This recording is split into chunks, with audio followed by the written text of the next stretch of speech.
The Housewife and the Hitchhiker by Stephanie Gwladferth. Performed by Sam Logsdon.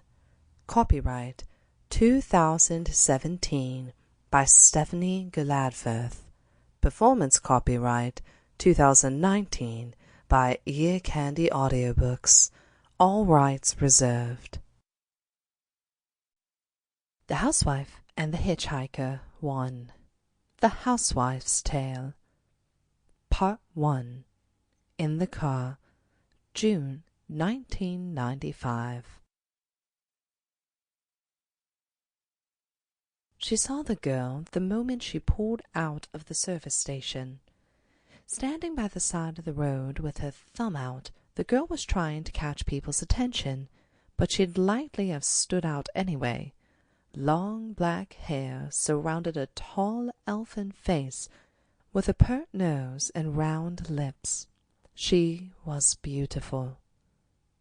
Was I ever that beautiful, even at her age? Julie thought as the car approached her, for the girl was around 20-ish, maybe even a teenager still, and Julie was just the wrong side of 40. Dressed in hippie-style clothing, a headband round her brow holding her hair back, a short green miniskirt, and a diaphanous blouse that looked vaguely translucent, she would likely cause any male eye to linger. Which was probably her intention, Julie thought. More likely to get a lift that way. She disapproved, not because the girl was trying to use her sex appeal to further her journey, but because she thought it was dangerous. She'll attract attention all right, but she might regret it. Julie had never hitchhiked herself, but had read various lurid thrillers in which single girls hitching came to bad ends. Of course, I could pick her up.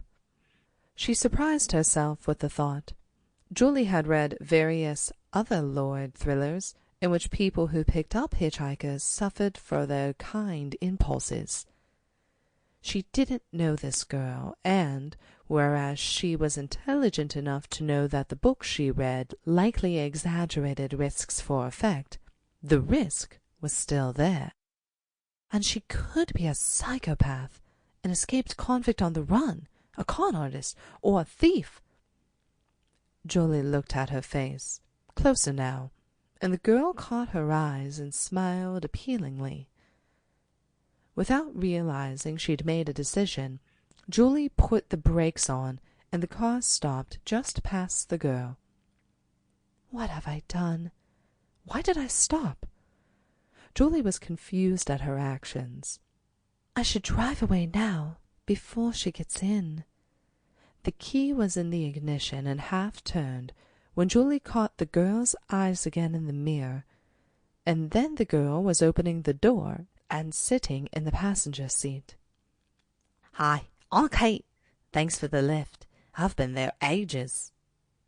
That's okay, Julie said as she wondered if she made the right decision. In the end, as she'd seen Kate's happy smiling in the mirror, the meanness of what she was about to do had stayed her hand. Now she had no choice. Where are you going? She asked as she poured out into the road again. Glastonbury, ultimately, but as far as you're going in that direction. Glastonbury? That's miles away, hours of travelling. You'll never get there tonight. For the light was starting to fade as the warm summer night came to a close. I know, but the closer I get, the earlier I'll get there tomorrow. I'm heading home. It's about 40 miles from here, but it'll be dark before we get there. That'll be fine. I'll find somewhere to crash and start early again tomorrow. She smiled at Julie. 40 miles closer, thanks to you. Julie felt unnerved. This young girl was planning to spend the night sleeping out in the open somewhere, and then hitchhike the rest of the way to Glastonbury on her own. Aren't you worried? A pretty young girl like you, travelling on your own? A lot of people ask me that. You get a feel for the right people, and if we let our fear stop us, we'll be ruled and controlled by Sample complete. Ready to continue?